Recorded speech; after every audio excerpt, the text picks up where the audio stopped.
Hello friends, welcome back to P S C vibe. P S C വൈബിൻ്റെ പുതിയൊരു ക്ലാസ്സിലേക്ക് എല്ലാവർക്കും സ്വാഗതം. ഇന്ന് നമ്മൾ ഡിസ്കസ് ചെയ്യാൻ പോകുന്നത് PSC 2024 ചോദിച്ച ക്വസ്റ്റ്യൻ പേപ്പറും അതിൻ്റെ അനുബന്ധ വിവരങ്ങളുമാണ്. അതിൻ്റെ സെക്കൻഡ് പാർട്ടാണ്. പാർട്ട് 1 കഴിഞ്ഞ ദിവസം നമ്മൾ ചെയ്തിട്ടുണ്ടായിരുന്നു. ക്വസ്റ്റ്യൻ പേപ്പർ കോഡ് 174/2024 ആണ്. അപ്പോൾ നോക്കാം. പാർട്ട് 1 നമ്മൾ ആദ്യത്തെ 25 ക്വസ്റ്റ്യനും അനുബന്ധ വിവരങ്ങളുമാണ് ഡിസ്കസ് ചെയ്തത്. ബാക്കി നോക്കാം. ലോകത്തിലെ ഏറ്റവും ഉയരത്തിൽ സ്ഥിതി ചെയ്യുന്ന യുദ്ധഭൂമി ഏത്? ബോൾട്ടാരോ, സിയാച്ചിൻ, മൗണ്ട് കേട്ടു, Pamir.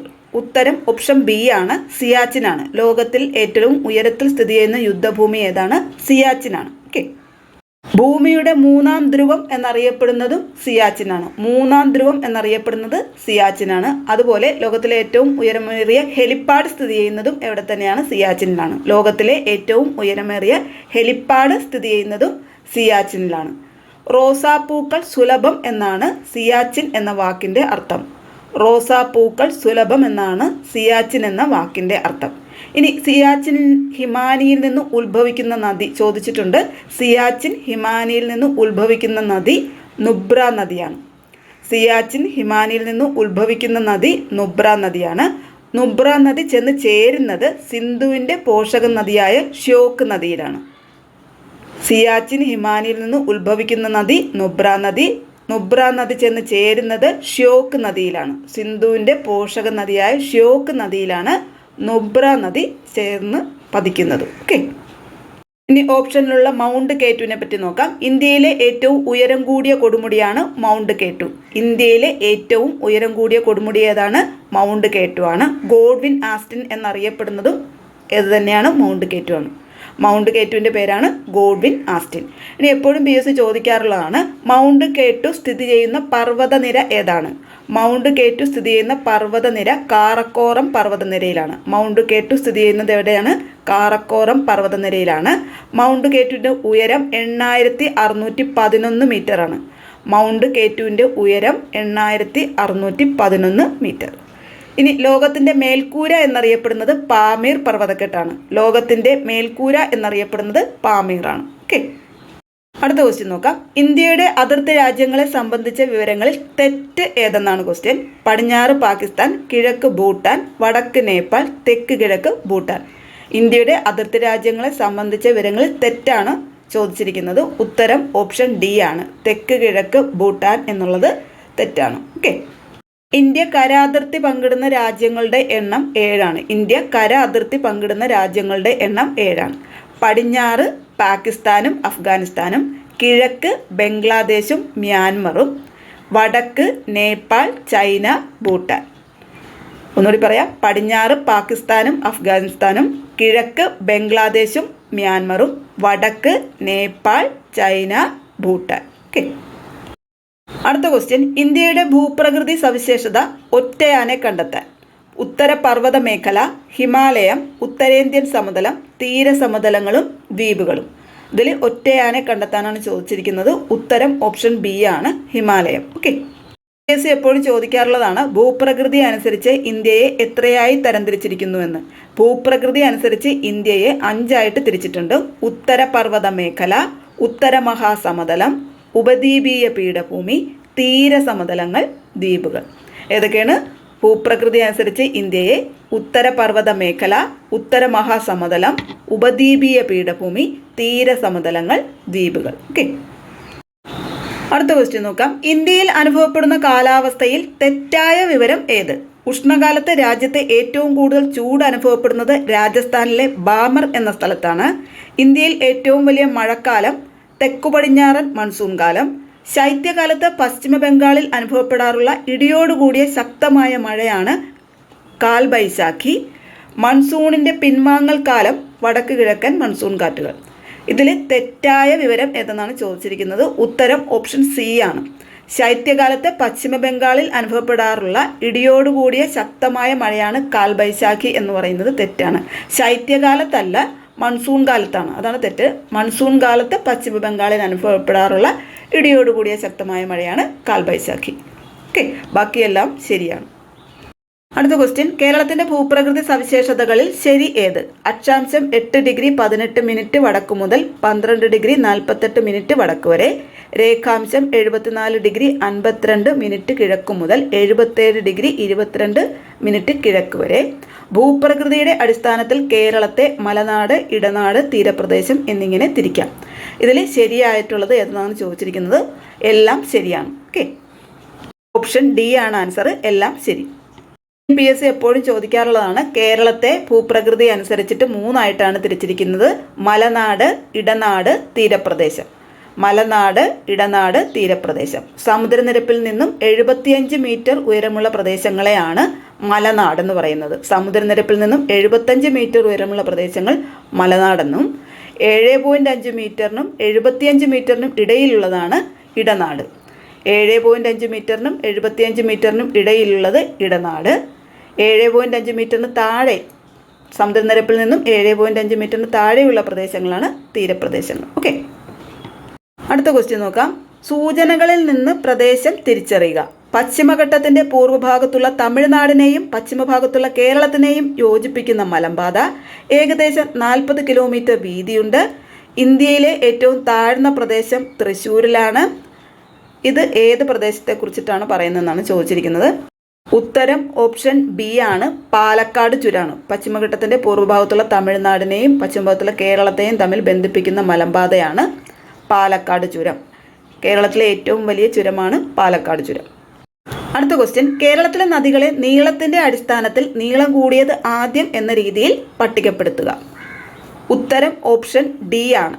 Bharathapuzha, Pamba, Chaliyar, Kadalundi, Kalladayar. Option D ആണ് ആൻസർ. കേരളത്തിലെ നദികളുടെ എണ്ണം 44 കേരളത്തിലെ ആകെ നദികളുടെ എണ്ണം 44 44 നദികളിൽ കിഴക്കോട്ടൊഴുകുന്ന നദികൾ 3 കിഴക്കോട്ടൊഴുകുന്ന നദികൾ 3 കബനി, ഭവാനി, പാമ്പാർ. 41 പടിഞ്ഞാറോട്ടും 3 കിഴക്കോട്ടുമാണ് ഒഴുകുന്നത്. ഇനി പെരിയാർ. കേരളത്തിലെ ഏറ്റവും നീളം കൂടിയ നദിയാണ് പെരിയാർ. പെരിയാറിൻ്റെ നീളം 244 ആണ്. കേരളത്തിലെ ഏറ്റവും നീളം കൂടിയ നദി പെരിയാറാണ്. രണ്ടാമതാണ് ഭാരതപ്പുഴ, 209. നീളം 209 ആണ്. പമ്പയുടെ നീളം 176 മൂന്നാം സ്ഥാനമാണ്. ചാലിയാർ 4 സ്ഥാനമാണ്, 169. പെരിയാറിൻ്റെ നീളം 244, ഭാരതപ്പുഴയുടെ നീളം 209, പമ്പ 176, ചാലിയാർ 169. നമ്മുടെ ചാനലിൽ കേരളത്തിലെ നദികൾ എന്ന ടോപ്പിക്ക് പ്രത്യേകമായിട്ട് ചെയ്തിട്ടുണ്ട്. കാണാത്തവരെന്തായാലും ഒന്ന് നോക്കി പഠിച്ചേക്കണേ. അടുത്ത ക്വസ്റ്റ്യൻ. കേരളത്തിലെ നദികൾ ഒറ്റയാനെ കണ്ടെത്താൻ. മഞ്ചേശ്വരം പുഴ, ഉപ്പള, ഷിറിയ, നെയ്യാർ. ഒറ്റയാൻ ഏതെന്നാണ് ചോദ്യം. ഉത്തരം ഓപ്ഷൻ ഡി ആണ്, നെയ്യാറാണ്. മഞ്ചേശ്വരം പുഴയും ഉപ്പളയും ഷിറിയ നദിയും ഇതെല്ലാം കാസർഗോഡ് ജില്ലയിലാണുള്ളത്. നെയ്യാർ തിരുവനന്തപുരം ജില്ലയിലാണ്. അങ്ങനെയാണ് ഒറ്റയാനായിട്ട് നിൽക്കുന്നത്. മഞ്ചേശ്വരം പുഴ, ഉപ്പള, ഷിറിയ ഈ 3 നദികളും കാസർഗോഡാണ്. നെയ്യാർ തിരുവനന്തപുരത്താണ്. ഓക്കെ, അടുത്ത ക്വസ്റ്റ്യൻ. താഴെ തന്നിരിക്കുന്നതിൽ കേരളത്തിലെ ദേശീയ ജലപാത ഏത്? NW1, NW2, NW3, NW4. ഉത്തരം ഓപ്ഷൻ സി ആണ്, NW3 ആണ്. കേരളത്തിലൂടെ കടന്നു പോകുന്ന ദേശീയ ജലപാത NW3 ആണ്. കൊല്ലം മുതൽ കോട്ടപ്പുറം അല്ലെങ്കിൽ കൊല്ലം മുതൽ കോഴിക്കോട് വരെയാണ് കേരളത്തിലെ ദേശീയ ജലപാത NW3 കടന്നു പോകുന്നത്. ഓക്കെ, അടുത്ത ക്വസ്റ്റ്യൻ നോക്കാം. കേരളത്തിലെ വൈദ്യുത പദ്ധതികൾ, ജില്ലകൾ. ഇവയിൽ ഒറ്റയാനെ കണ്ടെത്താനാണ് ചോദിച്ചിരിക്കുന്നത്. ശബരിഗിരി പത്തനംതിട്ട, ഇടുക്കി പദ്ധതി ഇടുക്കി, കുറ്റ്യാടി പദ്ധതി കോഴിക്കോട്, സിയാൽ പദ്ധതി എറണാകുളം. ഇതിൽ ഒറ്റയാനെ കണ്ടെത്താനാണ് ചോദിച്ചിരിക്കുന്നത്. തന്നിരിക്കുന്ന ഓപ്ഷൻ വെച്ചിട്ട് സിയാൽ പദ്ധതി എറണാകുളമാണ് ഒറ്റയാന്. ബാക്കിയെല്ലാം ജലവൈദ്യുത പദ്ധതിയാണ്. സിയാൽ സൗരോർജ പദ്ധതിയാണ്. ശബരിഗിരി പത്തനംതിട്ടയാണ്. ഇടുക്കി പദ്ധതി ഇടുക്കിയിലാണ്. കുറ്റ്യാടി കോഴിക്കോട് ശരിയാണ്. സിയാൽ പദ്ധതി മാത്രം സൗരോർജ പദ്ധതിയാണ്. ബാക്കിയെല്ലാം ജലവൈദ്യുത പദ്ധതികളാണ്. ഓക്കെ, അടുത്ത ക്വസ്റ്റ്യൻ. കേരളത്തിന്റെ മത്സ്യബന്ധന വകുപ്പ് മന്ത്രി സജി ചെറിയാൻ, VN വാസവൻ, AK ശശീന്ദ്രൻ, റോഷി അഗസ്റ്റിൻ. ഉത്തരം ഓപ്ഷൻ എ ആണ്, സജി ചെറിയാനാണ്. കേരളത്തിന്റെ മത്സ്യബന്ധന വകുപ്പ് മന്ത്രി സജി ചെറിയാൻ. കേരളത്തിലെ വകുപ്പുകളും മന്ത്രിമാരും എന്ന ടോപ്പിക്ക് നമ്മൾ ചെയ്തിട്ടുണ്ട്. കാണാത്തവർ പ്ലേലിസ്റ്റ് നോക്കി കണ്ടേക്കണേ. കേരളത്തിലെ ജലവിഭവ വകുപ്പ് മന്ത്രിയാണ് റോഷി അഗസ്റ്റിൻ. റവന്യൂ വകുപ്പ് മന്ത്രിയാണ് K രാജൻ. റോഷി അഗസ്റ്റിൻ ജലവിഭവം, റവന്യൂ മന്ത്രി K രാജൻ, വൈദ്യുത വകുപ്പ് മന്ത്രി K കൃഷ്ണൻകുട്ടിയാണ്. വൈദ്യുതി മന്ത്രി K കൃഷ്ണൻകുട്ടിയാണ്. വനം വന്യജീവി വകുപ്പ് മന്ത്രി AK ശശീന്ദ്രൻ. നമ്മുടെ ഓപ്ഷനിലുള്ളതാണ്. വനം വന്യജീവി വകുപ്പ് മന്ത്രി ആരാണ്? AK ശശീന്ദ്രനാണ്. ഇനി തുറമുഖം വകുപ്പ്, സഹകരണം, ദേവസ്വം. തുറമുഖം, സഹകരണം, ദേവസ്വം, ഇതിൻ്റെയൊക്കെ മന്ത്രി VN വാസവനാണ്. ഓപ്ഷൻ ബിയിലുള്ള VN വാസവനാണ് സഹകരണം, തുറമുഖം, ദേവസ്വം മന്ത്രി. സാംസ്കാരികവും ഫിഷറീസ് മന്ത്രിയാണ് സജി ചെറിയാൻ.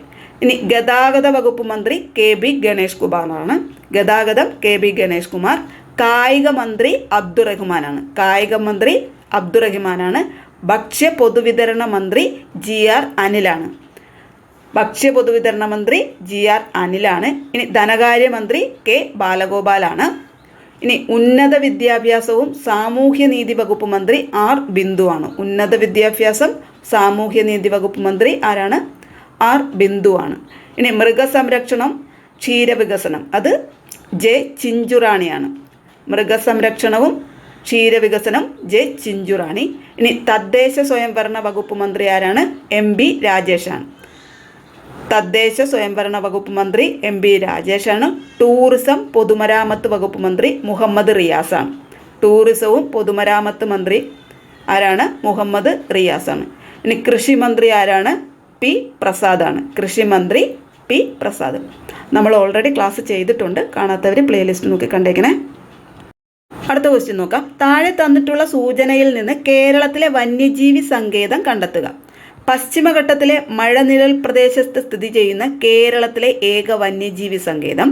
വംശനാശ ഭീഷണി നേരിടുന്ന ചാമ്പൽ മലയണ്ണാൻ്റെയും നക്ഷത്ര ആമകളുടെയും വാസസ്ഥലം. ഇതിൽ ഏതാണ് ആൻസർ? ഇടുക്കി വന്യജീവി സങ്കേതം, ചെന്തുരുണി വന്യജീവി സങ്കേതം, ചിന്നാർ വന്യജീവി സങ്കേതം, പേപ്പാറ വന്യജീവി സങ്കേതം. ഉത്തരം ഓപ്ഷൻ C ആണ്. ചിന്നാർ വന്യജീവി സങ്കേതമാണ്. ഓപ്ഷൻ C ആണ് ആൻസർ. ചിന്നാറാണ് വന്യജീവി സങ്കേതം. പശ്ചിമഘട്ടത്തിൽ സ്ഥിതി ചെയ്യുന്ന മഴനിഴൽ പ്രദേശത്ത് സ്ഥിതി ചെയ്യുന്ന കേരളത്തിലെ ഏക വന്യജീവി സങ്കേതമാണ് ചിന്നാർ വന്യജീവി സങ്കേതം. അതേപോലെ വംശനാശ ഭീഷണി നേരിടുന്ന ചാമ്പൽ മലയണ്ണാൻ്റെയും നക്ഷത്ര ആമകളുടെയും വാസസ്ഥലം ചിന്നാർ വന്യജീവി സങ്കേതമാണ്. Option C. ചിന്നാർ വന്യജീവി സങ്കേതം സ്ഥിതി ചെയ്യുന്നത് എവിടെയാണ്? ഇടുക്കി ജില്ലയിലാണ്. ചിന്നാർ വന്യജീവി സങ്കേതം സ്ഥിതി ചെയ്യുന്നത് ഇടുക്കി ജില്ലയിലാണ്. ഓക്കെ. ഇനി ചെന്തുരുണി വന്യജീവി സങ്കേതം സ്ഥിതി ചെയ്യുന്നത് കൊല്ലം ജില്ലയിലാണ്. ചെന്തുരുണി വന്യജീവി സങ്കേതം സ്ഥിതി ചെയ്യുന്നത് കൊല്ലം ജില്ലയിലാണ്. പേപ്പാറ വന്യജീവി സങ്കേതം സ്ഥിതി ചെയ്യുന്നത് തിരുവനന്തപുരത്താണ്. പേപ്പാറ വന്യജീവി സങ്കേതം സ്ഥിതി ചെയ്യുന്നത് എവിടെയാണ്? തിരുവനന്തപുരം. അടുത്ത ക്വസ്റ്റ്യൻ നോക്കാം. ഗ്രാമസഭയുടെ കൺവീനർ ആരാണ്? Panchayat president, panchayat secretary, ward member, ഇവരാരുമല്ല. ഉത്തരം ഓപ്ഷൻ C ആണ്. വാർഡ് മെമ്പറാണ്. ഗ്രാമസഭയുടെ കൺവീനർ വാർഡ് മെമ്പർ. അടുത്ത ക്വസ്റ്റ്യൻ. പ്രഥമ കേരള സ്കൂൾ ഒളിമ്പിക്സ് ഏത് ജില്ലയിൽ? എറണാകുളം, തൃശ്ശൂർ, കൊല്ലം, തിരുവനന്തപുരം. ഉത്തരം ഓപ്ഷൻ A ആണ്. എറണാകുളമാണ്. പ്രഥമ കേരള സ്കൂൾ ഒളിമ്പിക്സ് എറണാകുളത്ത് കൊച്ചിയിൽ വെച്ചിട്ടായിരുന്നു. ഓപ്ഷൻ A ആണ് ആൻസർ. എറണാകുളം. അടുത്തത്. കർഷകർക്കുള്ള എല്ലാ സേവനങ്ങളും ഒരു കുടക്കീഴിൽ ലഭ്യമാക്കുന്ന സംയോജിത പോർട്ടലാണ് കതിർ ആപ്പ്, മണ്ണാപ്പ്, വെളിച്ചം, നവോത്ഥാൻ പദ്ധതി. കർഷകർക്കുള്ള എല്ലാ സേവനങ്ങളും ഒരു കുടക്കീഴിൽ ലഭ്യമാകുന്ന സംയോജിത പോർട്ടലാണ്. ഓപ്ഷൻ A ആണ് ആൻസർ. കതിർ ആപ്പ്. ഏതാണ്? കതിർ ആപ്പ്. Next question. ഇപ്പോഴത്തെ കേന്ദ്ര പഞ്ചായത്ത് രാജ് മന്ത്രി ആര്? പ്രഹ്ലാദ് ജോഷി, ശിവരാജ് സിംഗ് ചൗഹാൻ, പീയൂഷ് ഗോയൽ, രാജീവ് രഞ്ജൻ സിംഗ്. ഉത്തരം ഓപ്ഷൻ D ആണ്. രാജീവ് രഞ്ജൻ സിംഗ് ആണ്. ഇപ്പോഴത്തെ കേന്ദ്ര പഞ്ചായത്ത് രാജ് മന്ത്രി ആരാണ്? രാജീവ് രഞ്ജൻ സിംഗ് ആണ്. ഓക്കെ. കേന്ദ്ര മന്ത്രിസഭയുമായി ബന്ധപ്പെട്ട ക്ലാസ് നമ്മൾ ചെയ്തിട്ടുണ്ട്. പ്രതിരോധ മന്ത്രി രാജ്നാഥ് സിംഗ് ആണ്. പ്രതിരോധ മന്ത്രി രാജ്നാഥ് സിംഗ് ആണ്. ആഭ്യന്തരമന്ത്രി അമിത്ഷായാണ്. ആഭ്യന്തരം അമിത്ഷാ. ധനകാര്യ വകുപ്പ് മന്ത്രി, കേന്ദ്ര ധനകാര്യ വകുപ്പ് മന്ത്രി നിർമ്മല സീതാരാമനാണ്. വിദ്യാഭ്യാസ മന്ത്രി, കേന്ദ്ര വിദ്യാഭ്യാസ മന്ത്രി ധർമ്മേന്ദ്ര പ്രധാൻ. കേന്ദ്ര വിദ്യാഭ്യാസ മന്ത്രി ധർമ്മേന്ദ്ര പ്രധാനാണ്. കേന്ദ്ര പഞ്ചായത്ത് രാജ് മന്ത്രി രാജീവ് രഞ്ജൻ സിംഗ് ആണ്. ഇനി ശിവരാജ് സിംഗ് ചൗഹാൻ എന്താണ്? ശിവരാജ് സിംഗ് ചൗഹാൻ കൃഷി ഗ്രാമവികസനമാണ്. കൃഷി ഗ്രാമവികസന മന്ത്രിയാണ് ശിവരാജ് സിംഗ് ചൗഹാൻ. ഇനി ഭക്ഷ്യ പൊതുവിതരണ വകുപ്പ് മന്ത്രി, ഉപഭോക്തൃ മന്ത്രിയാണ് പ്രഹ്ലാദ് ജോഷി. പ്രഹ്ലാദ് ജോഷി ഭക്ഷ്യ പൊതുവിതരണ ഉപഭോക്തൃകാര്യ മന്ത്രിയാണ്. ഓക്കെ. അടുത്ത ക്വസ്റ്റ്യൻ നോക്കാം. 2024 പാരീസ് ഒളിമ്പിക്സിൽ നീരജ് ചോപ്ര ജാവലിൻ എറിഞ്ഞ ദൂരം എത്രയാണ്? പാരീസ് 2024 ഒളിമ്പിക്സിൽ നീരജ് ചോപ്ര എറിഞ്ഞ ജാവലിൻ്റെ ദൂരം 89.45 മീറ്റർ, 87.58 മീറ്റർ, 92.97 മീറ്റർ, 85.95 മീറ്റർ. ഉത്തരം ഓപ്ഷൻ എ ആണ്. 89.45 മീറ്റർ ആണ്. ഓപ്ഷൻ എ ആണ് ആൻസർ. അടുത്ത ക്വസ്റ്റ്യൻ, യുണൈറ്റഡ് നേഷൻ UN മാനവ വികസന സൂചിക 2022 പ്രകാരം ഇന്ത്യയുടെ സ്ഥാനം എത്രയെന്നാണ് ചോദിച്ചിരിക്കുന്നത്. 2022 സ്ഥാനമാണ് ചോദിച്ചിരിക്കുന്നത്. 132, 134, 122, 124. ഉത്തരം ഓപ്ഷൻ ബി ആണ്, 134.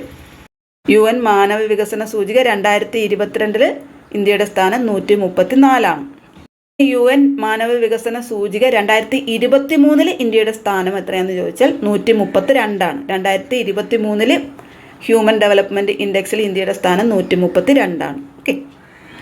അടുത്ത ക്വസ്റ്റ്യൻ, ഉപഗ്രഹങ്ങൾ ഇല്ലാത്ത ഗ്രഹം ബുധൻ, വ്യാഴം, ഭൂമി, യുറാനസ്. ഉപഗ്രഹങ്ങൾ ഇല്ലാത്ത ഗ്രഹം ഓപ്ഷൻ എ ആണ്, ബുധനാണ്. ഇനി ഏറ്റവും വലിയ ഗ്രഹം ഏതാണ്? ഏറ്റവും വലിയ ഗ്രഹം വ്യാഴമാണ്. വലുപ്പത്തിൽ ഭൂമിയുടെ സ്ഥാനം എത്രയാണ്? ഗ്രഹങ്ങളിൽ വലുപ്പത്തിൽ ഭൂമിയുടെ സ്ഥാനം 5ാം സ്ഥാനമാണ്. വലുപ്പത്തിൽ ഭൂമിയുടെ സ്ഥാനം 5ാം സ്ഥാനമാണ്. ഏറ്റവും വലിയ ഗ്രഹം വ്യാഴമാണ്. ഉപഗ്രഹങ്ങളില്ലാത്ത ഗ്രഹമാണ് ബുധൻ. ഓക്കെ. അടുത്ത ക്വസ്റ്റ്യൻ, സൽത്തനത്ത് മുഗൾ കാലഘട്ടത്തിൽ പേർഷ്യൻ സംഗീതത്തിൻ്റെ സ്വാധീനഫലമായി രൂപപ്പെട്ട സംഗീത ശൈലി ഏത്? ഖവാലി, ഗോഥിക്, ഹിന്ദുസ്ഥാനി സംഗീതം, കർണാട്ടിക് സംഗീതം.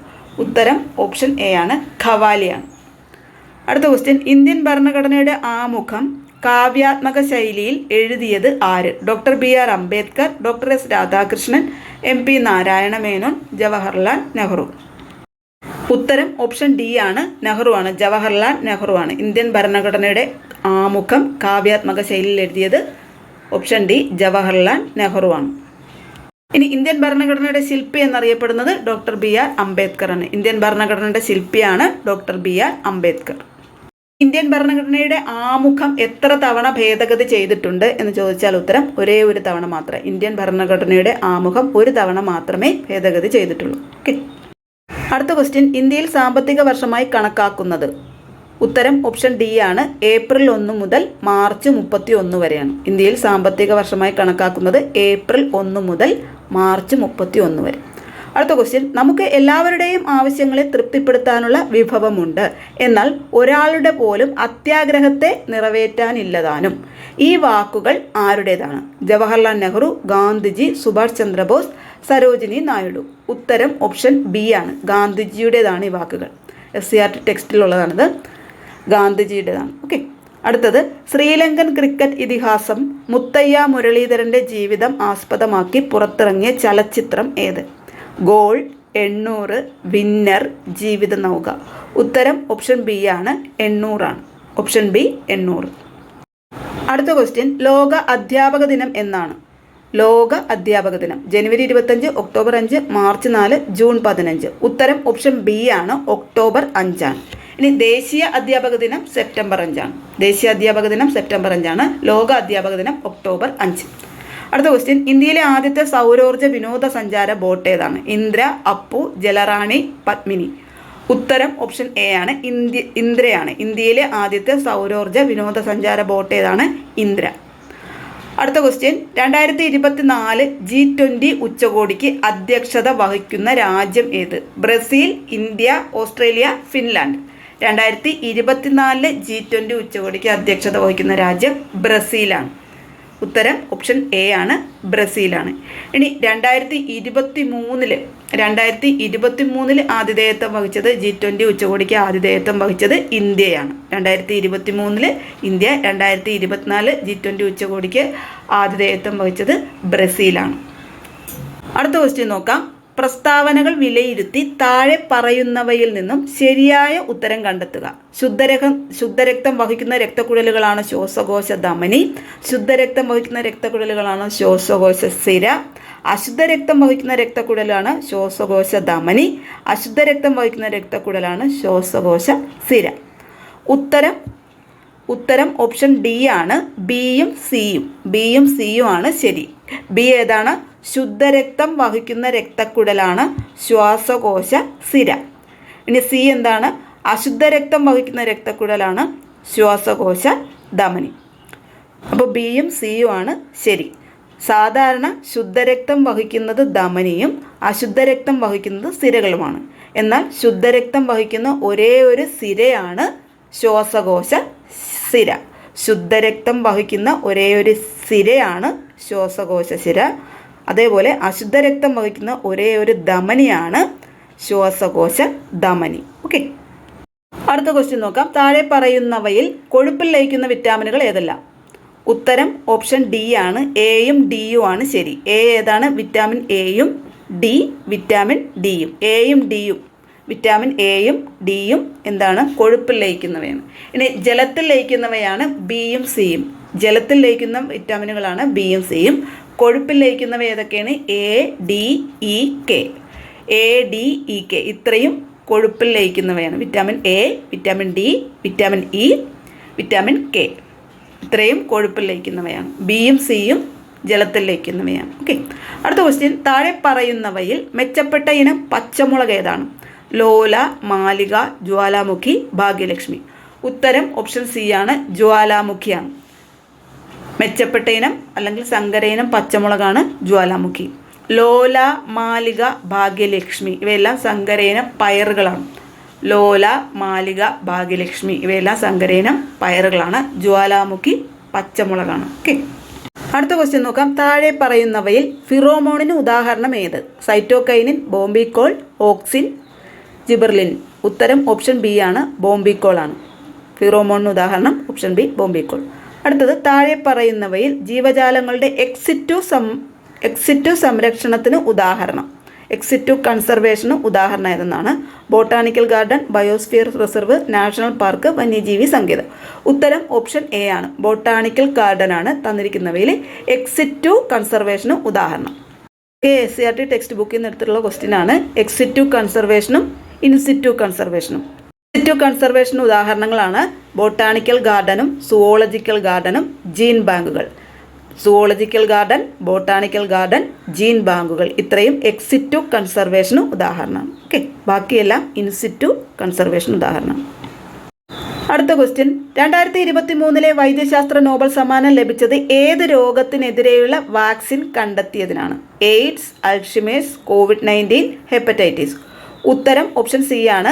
COVID-19 ആണ്. 2023 വൈദ്യശാസ്ത്ര നോബൽ സമ്മാനം ലഭിച്ചത് COVID-19-നെതിരെയുള്ള വാക്സിൻ കണ്ടെത്തിയതിനാണ്. ഇനി 2023 വൈദ്യശാസ്ത്രത്തിനുള്ള നോബൽ സമ്മാനം ലഭിച്ചത് ആർക്കാണ്? 2 പേർക്കാണ് ലഭിച്ചത്. 2023 വൈദ്യശാസ്ത്രത്തിൻ്റെ നോബൽ സമ്മാനം ലഭിച്ചത് 2 പേർക്കാണ്. ഒന്ന് കാറ്റലിൻ കാരിക്കോ, 2 ഡ്രൂ വെയ്സ്മാനും. കാറ്റലിൻ കാരിക്കോയ്ക്കും ഡ്രൂ വെയ്സ്മാനുമാണ് 2023 വൈദ്യശാസ്ത്ര നോബൽ സമ്മാനം ലഭിച്ചത്. ഓക്കെ, അടുത്ത ക്വസ്റ്റ്യൻ. നിപ്പ രോഗത്തിന് കാരണമായ രോഗാണു ഏത്? Bacteria, virus, fungus, protozoa. ഉത്തരം ഓപ്ഷൻ ബി ആണ്. വൈറസ് ആണ്. Nipah virus. ഓക്കെ, അടുത്തത്. ധവളപ്രകാശം അതിൻ്റെ ഘടകവർണ്ണങ്ങളായി മാറുന്ന പ്രവർത്തനം ഏത്? അപവർത്തനം, പ്രകീർണനം, പ്രതിപതനം, വിസരണം. ഉത്തരം ഓപ്ഷൻ ബി ആണ്. പ്രകീർണനമാണ്. ധവളപ്രകാശം അതിൻ്റെ ഘടകവർണ്ണങ്ങളായി മാറുന്ന പ്രവർത്തനം പ്രകീർണനം. ഇനി ആകാശം നീല നിറത്തിൽ കാണപ്പെടുന്നതിന് കാരണം എന്താണ്? ആകാശം നീല നിറത്തിൽ കാണപ്പെടുന്ന പ്രകാശ പ്രതിഭാസമാണ് വിസരണം. ഇനി മഴവില്ലിന് കാരണം പ്രകീർണനമാണ്. മഴവില്ലിന് കാരണവും പ്രകീർണനമാണ്. ഇനി നക്ഷത്രങ്ങൾ മിന്നിത്തിളങ്ങാൻ കാരണം അപവർത്തനമാണ്. നക്ഷത്രങ്ങൾ മിന്നിത്തിളങ്ങാൻ കാരണം അപവർത്തനമാണ്. മഴവില്ലിന് കാരണം പ്രകീർണനമാണ്. ആകാശം നീല നിറത്തിൽ കാണാൻ കാരണം വിസരണമാണ്. ഓക്കെ, അപ്പോൾ ഇത്രയും കാര്യങ്ങളാണ് ഇന്നത്തെ ക്ലാസ്സിൽ ഉൾപ്പെടുത്തിയിരിക്കുന്നത്. ഇതിൻ്റെ ബാക്കി ക്വസ്റ്റ്യൻസും അതിൻ്റെ അനുബന്ധ വിവരങ്ങളുമായിട്ട് നമുക്ക് ഉടനെ തന്നെ കാണാം. ക്ലാസ് ഇഷ്ടപ്പെട്ടാൽ ലൈക്ക് ചെയ്യാനും സബ്സ്ക്രൈബ് ചെയ്യാത്തവരുണ്ടെങ്കിൽ സബ്സ്ക്രൈബ് ചെയ്ത് സപ്പോർട്ട് ചെയ്യാനും മറക്കല്ലേ. അപ്പോൾ ഉടനെ തന്നെ നമുക്ക് വീണ്ടും കാണാം. Thank you for watching. Thank you.